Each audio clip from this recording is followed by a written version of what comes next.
Glória a Deus. Boa noite, irmãos. Quem está feliz, dá um glória a Deus aí. Olha para o seu irmão e fala: que bom que você veio hoje. Olha para ele e fala assim: você veio no melhor dia. Talvez você pense, toda vez ele fala sim, porque sempre o último culto que nós vemos é o melhor, amém? De domingo que vem vai ser melhor que esse, amém? Glória a Deus. Quero falar nessa noite com os irmãos sobre prioridades. E o tema da palavra nada mais é coisas que não são pecados, mas que se fizermos da maneira errada se tornam pecado. Quem acredita que tem coisas que não são pecados, mas da maneira errada, na motivação errada, se torna pecado? Sim ou não?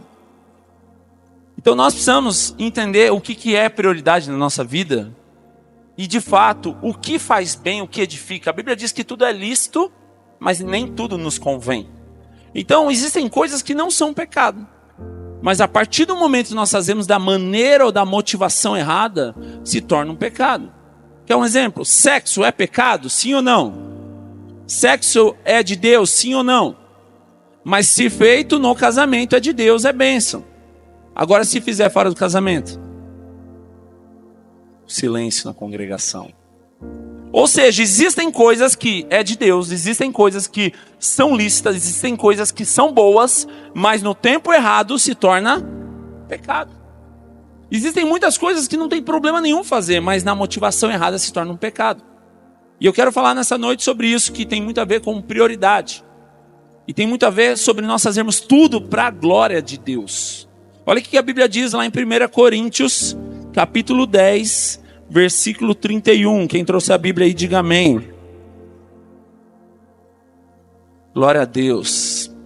1 Coríntios 10, 31 diz assim: assim quer vocês comer, ou beber, ou faça outra coisa, qualquer outra coisa, mas tudo que você for fazer, faça para glória de Deus. Ou seja, o que Paulo está nos ensinando, irmãos? Que tudo que nós vamos fazer, nós temos a oportunidade de fazer para a glória de Deus. Ou seja, as coisas mais espirituais como as coisas mais naturais, eu tenho a oportunidade de fazer isso para glorificar a Deus. Agora a grande pergunta é, tudo que eu tenho feito, eu tenho glorificado a Deus?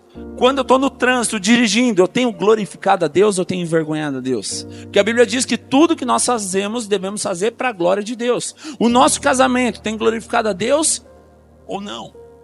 Então existem muitas coisas que não é pecado, irmãos, mas a partir do momento que fazemos da motivação da forma errada, se torna um pecado. Um exemplo, tudo nós devemos fazer para a glória de Deus. Então eu cantar aqui em cima, eu pregar aqui, se eu fizer da maneira correta, com a motivação correta, isso glorifica a Deus. Não é pecado. Mas se eu subir aqui falando hoje é a oportunidade da minha vida, para que eu fique conhecido, para que as pessoas saibam que eu sou bom, que eu estudei, que eu sei me preparar, será que essa motivação glorifica a Deus? Então entende que as coisas que até são boas e lícitas, se fizermos da maneira errada, se tornam um pecado. É por isso João Batista, lá em João 3,30, diz o quê? É necessário que ele cresça e eu diminua. Essa música do Drops que eles cantaram é ele, fala sobre essa passagem. Ou seja, irmãos, nós precisamos entender que se nós não diminuirmos, o Senhor não pode crescer. Para que o Senhor apareça, eu preciso sair de cena. Então tudo nós devemos fazer para a glória de Deus. É isso que Paulo está ensinando aqui. Então tudo que nós vamos fazer, nós temos a oportunidade de fazer para a glória de Deus ou não. Então o problema é que muitas vezes a gente está falando até o nome de Deus, mas de fato está trazendo glória para Deus ou não? Nós somos gratos ou nós só reclamamos? Nós agradecemos ou só murmuramos? Porque a Bíblia ensina que tudo nós devemos fazer para a glória dele. Ou de fato, tudo que eu tenho feito para a glória de Deus? Quando eu estou trabalhando, eu tenho glorificado a Deus? Ou eu sou mais um que reclama do chefe? Mais um que reclama que tem que pegar trem? Mais um que reclama que está frio? Mais um que reclama porque está sol demais? A Bíblia nos ensina que tudo que nós vamos fazer, nós devemos fazer para a glória de Deus. Mas muitas vezes nós estamos parecidos com todo mundo aí fora. Por quê? Porque nós só reclamamos, nós vivemos naturalmente, tudo parece um problema. A Bíblia diz que se é para comer, se é para beber ou fazer qualquer outra coisa, tudo seja feito para a glória de Deus. Ou seja, no nosso trabalho é uma oportunidade para a gente glorificar a Deus. Os nossos relacionamentos são oportunidades para glorificar a Deus. A igreja, ser igreja é uma oportunidade para glorificar a Deus. Estudar, treinar, tudo que você for fazer, até ir na academia é uma oportunidade para você glorificar a Deus. Agora a pergunta é, nós temos glorificado a Deus nessas coisas? Isso fala de prioridades. Isso também fala de excelência. Mas isso também nos ensina que muitas coisas se tornam um pecado na nossa vida, porque de vez glorificar a Deus, nós estamos distorcendo ou trazendo para nós. E diante disso, eu quero falar sobre coisas que não são erradas, mas com a motivação errada se tornam um pecado. Olha o que a Bíblia diz lá em Lucas, capítulo 14, versículo 15.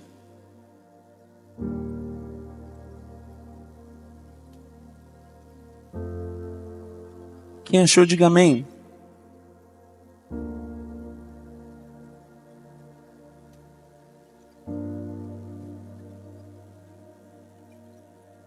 Acompanhem comigo, diz assim: ao ouvir isso, um dos que estavam à mesa com Jesus disse-lhe: feliz, bem-aventurado, abençoado será aquele que comer no banquete do reino de Deus. Abre parênteses aqui, quem quer comer no banquete do reino de Deus aqui? Quem quer sentar à mesa do Pai? Então olha pro seu irmão e diga assim para ele: para você sentar à mesa do banquete do Pai, isso não ouvimos. Olha pro seu irmão e diga assim: para você sentar à mesa do banquete do Pai, você precisa aceitar o convite.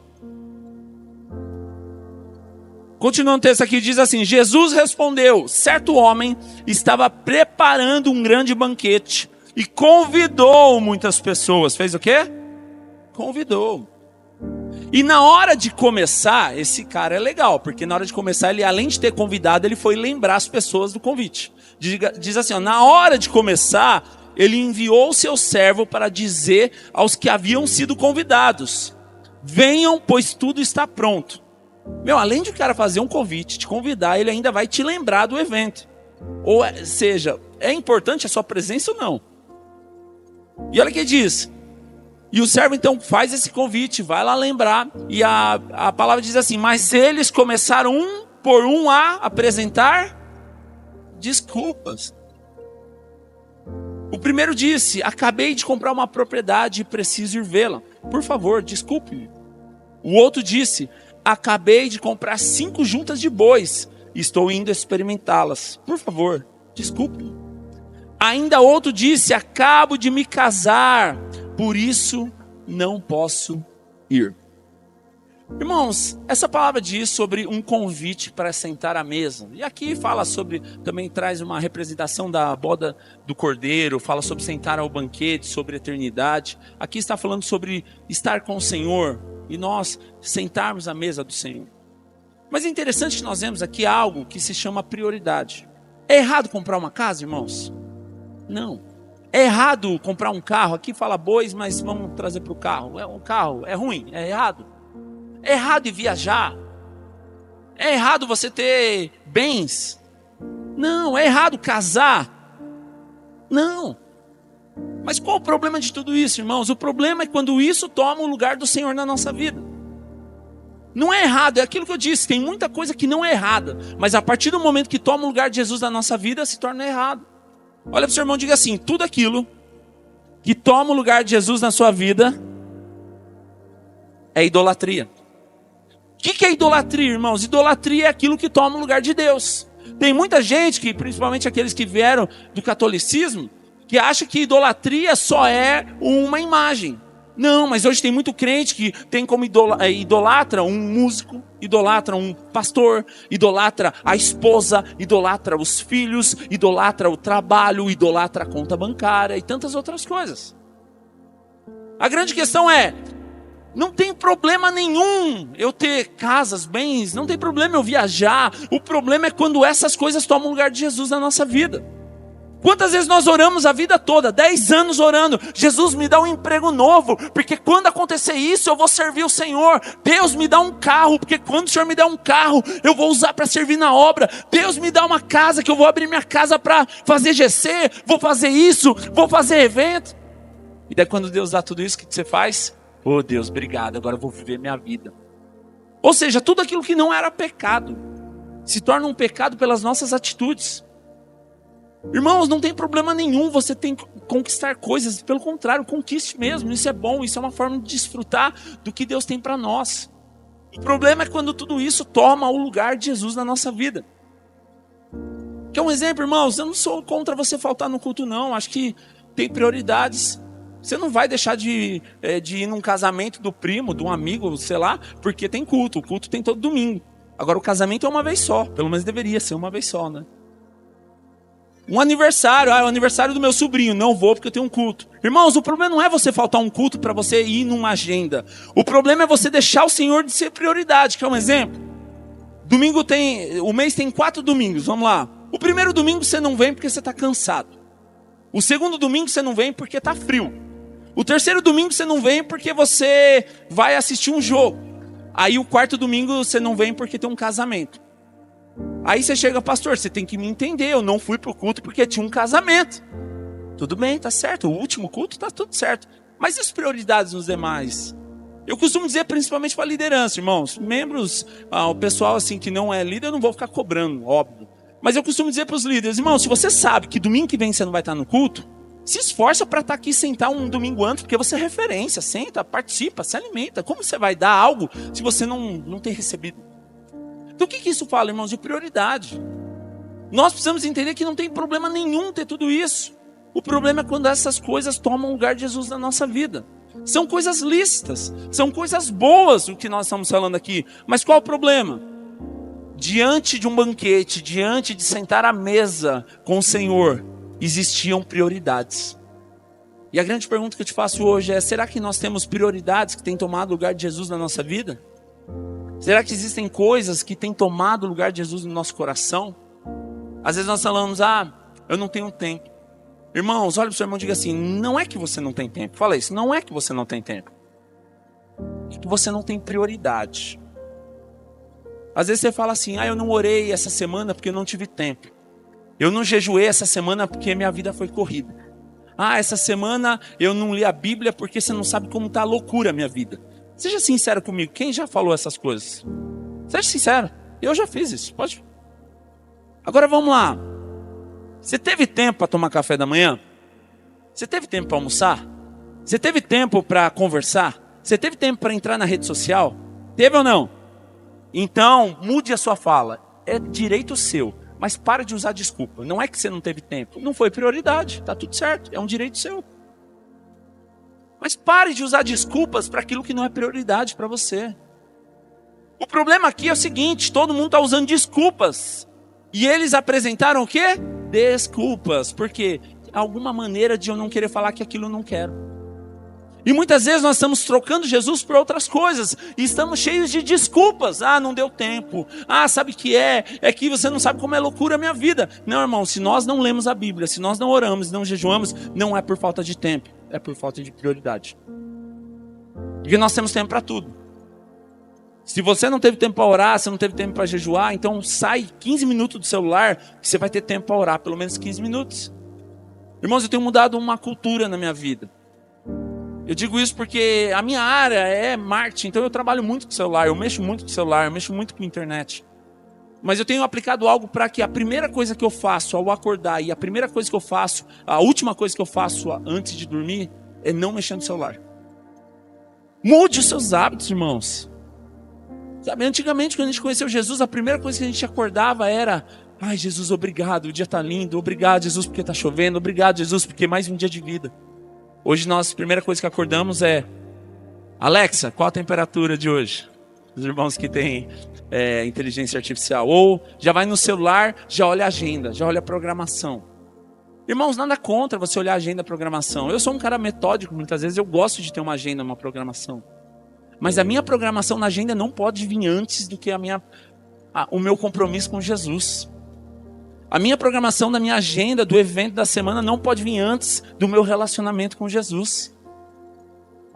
Então nós precisamos mudar alguns hábitos, e isso eu quero te desafiar nessa noite.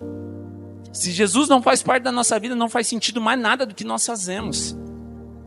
Nós precisamos aprender a glorificar Deus no nosso trabalho, no nosso ministério, na nossa família, no nosso casamento, nos nossos hobbies, naquilo que nós gostamos de fazer. Mas nada disso pode tomar o lugar de Jesus, porque Jesus ele tem que fazer parte de tudo isso. Não faz sentido nada do que fazemos se Jesus não estiver. Tudo aquilo que toma o lugar de Jesus na nossa vida se torna uma idolatria, se torna pecado. E quantas coisas têm tomado o lugar de Jesus no nosso coração? Mateus 6,33 diz o quê? Buscar em primeiro lugar o teu reino e a tua justiça, e todas as outras coisas, ou as demais coisas, vos serão acrescentadas. Irmão, será que nós temos colocado Jesus como primeiro lugar na nossa vida, mesmo no nosso coração? Será que nós temos colocado Jesus como o primeiro, que o que mais importa é que Ele seja o primeiro na nossa vida? Que nós venhamos priorizar o reino dEle? Porque faz sentido, irmãos, nós queremos viver uma vida no céu, se nós não conseguimos ficar 1 hora no culto. Faz sentido a gente querer viver a eternidade no céu, se a gente não consegue ter um bom relacionamento com os irmãos. Tem crente que fala, crente é chato. Então o que você vai fazer no céu? Tem um outro lugar para você ir, se você quiser. Então são escolhas, irmãos. Nós precisamos tomar decisões. Tudo que tomar o lugar de Deus no nosso coração se torna pecado. Existem coisas lícitas, coisas boas, mas sem Jesus vira um problema. Então nós temos que ter a sensibilidade de colocar Jesus como prioridade. Pare de dar desculpas. Pare de dar desculpas naquilo que não foi prioridade.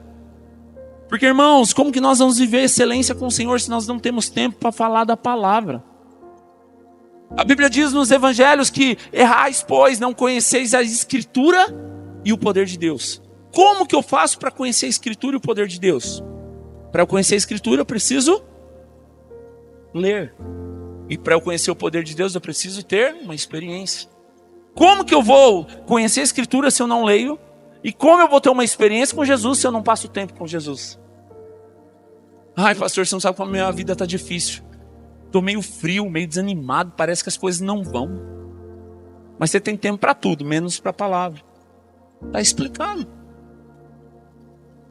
Nós precisamos buscar o reino, a justiça de Deus em primeiro lugar, meus irmãos.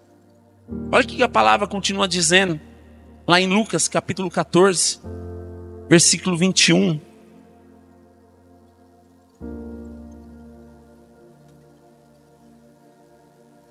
Amém? O servo voltou e relatou isso ao seu senhor. Então o dono da casa irou-se e ordenou ao seu servo: vá rapidamente para as ruas e becos da cidade e traga os pobres, os aleijados, os cegos e os mancos. E disse o servo: o que o Senhor ordenou foi feito, e ainda há lugar. Então o Senhor disse ao servo: vá pelos caminhos e valados e obrigue-os a entrar para que a minha casa fique cheia. E eu lhes digo, nenhum daqueles que foram convidados provará o meu banquete. Irmãos, aqui ele termina dizendo, nenhum daqueles que foram convidados provará o meu banquete. Mateus 22,14 diz assim, Mateus 22,14, pois muitos são chamados, mas poucos são escolhidos. Por que poucos são escolhidos, irmãos? Porque são poucos os que respondem ao chamado. São poucos que aceitam um convite. Por que ele termina dizendo assim? Aqueles que foram convidados não provarão o meu banquete. Aqui está falando de estar na boda do Cordeiro. Aqui está falando de sentar à mesa com o Pai. Está falando de nós estarmos com o Senhor. Por que aqueles que foram convidados, aqueles que negaram o convite, não vão sentar e não vão provar o banquete? Porque não aceitaram o convite. Lembra que eu disse que para você sentar à mesa do Pai, você precisa aceitar o convite? Irmãos, como que nós vamos estar em um lugar se nós não estamos desejando estar no lugar? Como que nós vamos sentar à mesa se nós estamos recusando o convite? É por isso que a Bíblia diz que muitos são chamados, mas poucos são escolhidos. Por quê? Para ser escolhido tem que aceitar o convite. Para ser escolhido tem que aceitar o chamado. Tem que responder ao chamado. Irmãos, se eu não estou respondendo ao chamado, eu não vou estar no banquete. Se eu não estou obedecendo a voz, eu não vou estar lá. Se eu não estou dando uma resposta positiva. E aqui é interessante que quando aqueles que foram convidados não querem, muitas vezes acontece isso conosco. A gente, tal pessoa acabou de chegar, já está fazendo. Por que está fazendo? Porque ele aceitou aquilo que você muitas vezes tem rejeitado. Mas é injusto, porque eu estou aqui 30 anos e ninguém me dá uma oportunidade. O irmãozinho está 6 meses e já tem oportunidade. Irmãos, aqui não tem nada de comparação. Primeiro, comparação não é de Deus. Mas, segundamente, resposta. Ninguém vai te obrigar a fazer nada. É a sua resposta que vai te levar em alguns lugares. Isso em qualquer lugar da vida. Então nós precisamos entender que estar à mesa do banquete, estar com o Senhor é uma resposta. Estar com o Senhor é uma resposta. Um dia, irmãos, eu estava, faz um tempo, não vou falar o nome do meu irmão amado, mas um dia eu estava orando e o meu telefone tocou. Falei, deve ser importante, né? Deixa eu atender. E quando atendi, ele falou, pastor, você está fazendo alguma coisa? Eu falei, estava orando. Já que você não está fazendo nada, vamos em tal lugar comigo? Irmãos, deixa eu te falar algo. Sabe qual é o problema? Muitas vezes a gente acha que oração e leitura da palavra é para quem não faz nada. Não, eu sou muito ocupado, não tenho tempo para essas coisas não. Faz aí, depois você me fala o que você acha. A gente quer terceirizar aquilo que tem que ser prioridade no nosso coração. E muitas vezes a gente acha que ler a Bíblia e orar é falta de tempo. O cara não tem o que fazer, tem que fazer isso mesmo. Irmão, se você não tiver tempo para orar e para ler a Bíblia, nada mais do que você faz sentido. Porque a Bíblia é o nosso manual de vida. A gente estava ouvindo isso agora lá no curso, Fundamentos do Evangelho. Isso aqui é um manual para que eu possa ensinar ao meu filho o caminho que deve andar. Isso aqui é um manual para que não venha me corromper nesse mundo destruído. Como que eu vou tomar decisões corretas se eu não estou ouvindo aquilo que me ensina? Então nós precisamos entender que isso não é para quem tem tempo, é para quem não tem o que fazer. Aliás, nada nós deveríamos começar, se não antes começar por aqui. Porque aqui é o nosso caminho, aqui é a nossa direção, aqui é que nos guia, nos dá direção de vida. Então seguir com Cristo, irmãos, é tomar essa decisão. Seguir Cristo é uma mudança, mas para isso eu tenho que ter prioridade. É por isso a Bíblia diz que muitos são chamados, mas poucos são escolhidos. Por quê? Porque os escolhidos são aqueles que dão resposta. Os escolhidos são aqueles que se importam. Qual tipo de resposta nós estamos dando nesses dias? Qual tem sido a nossa resposta? Apocalipse, capítulo 3, versículo 20.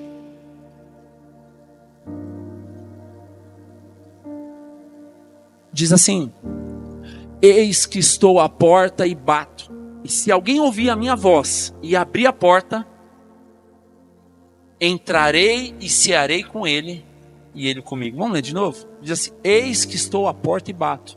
Se alguém ouvir a minha voz e abrir a porta, entrarei e cearei com ele e ele comigo. Irmãos, aqui Jesus falando com a igreja, representando. Aqui ele diz o quê? Que está à porta e bate. E se alguém ouvir a minha voz e abrir a porta, eu entrarei e cearei com ele. Deixa eu te fazer uma pergunta. Se alguém bater na sua porta e você não conhecer a voz, você vai abrir? Não, você não abre a porta para um estranho. Sabe por que muitas vezes a gente não está abrindo a porta para Jesus? É pesado isso, mas porque muitas vezes Jesus tem sido um estranho para nós. Porque a gente não conhece a voz do Senhor. Porque a gente não conhece o Senhor. A Bíblia diz que aquele que ouvir a sua voz e abrir, ele vai entrar e cear. Mas sabe por que muitas vezes a gente não tem aberto a porta do nosso coração? Porque é uma voz desconhecida. A gente não tem intimidade, não tem experiência. Eu não abro a porta do meu coração para quem eu não conheço. E muitas vezes nós não estamos abrindo a porta para o Senhor, porque muitas vezes nós não estamos conhecendo. E a Bíblia diz que a única forma de nós estarmos com Ele, ceiarmos com Ele, é se nós abrirmos, ou reconhecer Ele, abrir a porta, então Ele vai cear conosco e nós cearemos com Ele. Qual tem sido a nossa resposta diante do chamado de Jesus? Irmãos, infelizmente muitos de nós não temos tempo para Jesus. Nós temos tempo para tudo, mas não temos tempo para servir o Senhor. Qual tem sido a nossa prioridade? de fato, o que tem tomado o lugar de Jesus no nosso coração? Hoje o que mais nós ouvimos na vida, na internet é: faça o que seu coração mandar. Quem já ouviu isso? Seja sincero. Seja você mesmo. Quem já ouviu isso? Fala a verdade. Essa palavra está em evidência. Seja você mesmo. Faça o que seu coração mandar. Assinado Satanás. Olha o que a Bíblia diz. Lucas 14, versículo 26. 26 e 27. Diz assim: se alguém vem a mim e ama o pai, a mãe, a mulher, os filhos, os irmãos, as irmãs e até a própria vida. Vamos lá, só para abrir um parênteses. É lícito amar, não amar mais. Amar o pai, mãe, filho, irmão, esposa, sim ou não? Mas olha o que ele diz: se alguém vem a mim e ama mais a mãe, o pai, o filho, o irmão, mais a própria vida, mais do que a mim, esse não pode ser o meu discípulo. Sabe o que você está falando, irmãos? De prioridade. Por mais lícito que seja amar alguém, nunca podemos amar alguém mais do que o próprio Jesus.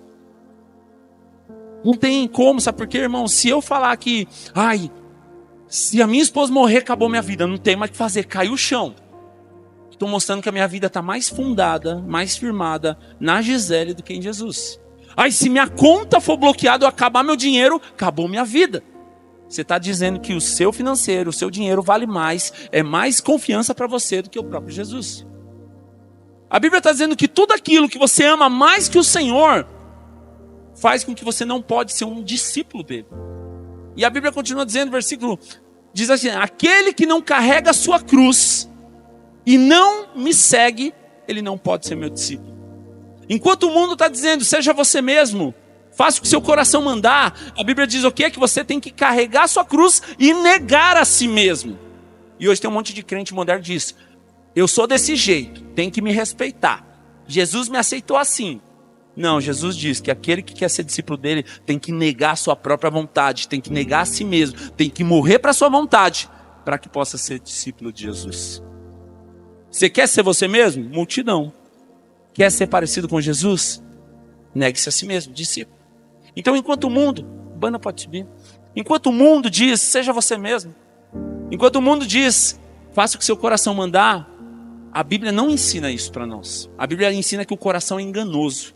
A Bíblia diz que acima de tudo nós devemos guardar o nosso coração, porque dele procede fonte de vida. Em Jeremias diz que o nosso coração é enganoso. Ou seja, não tem que fazer o que eu quero, eu não tenho que fazer ser eu mesmo. Eu preciso negar a si mesmo, porque quando eu nego a mim mesmo, Jesus pode aparecer. E por isso João Batista disse: é necessário que ele cresça e eu diminua. Porque, irmão, Jesus só pode aparecer na nossa vida quando nós saímos de cena. Enquanto nós estivermos preocupados em parecer mais do que Jesus, nada vai acontecer. Nós precisamos morrer para nós mesmos. E isso fala de prioridade. Isso fala de entregar a nossa vida para Jesus. E nessa noite eu quero te convidar a fechar seus olhos. Deixa o Senhor ministrar o seu coração.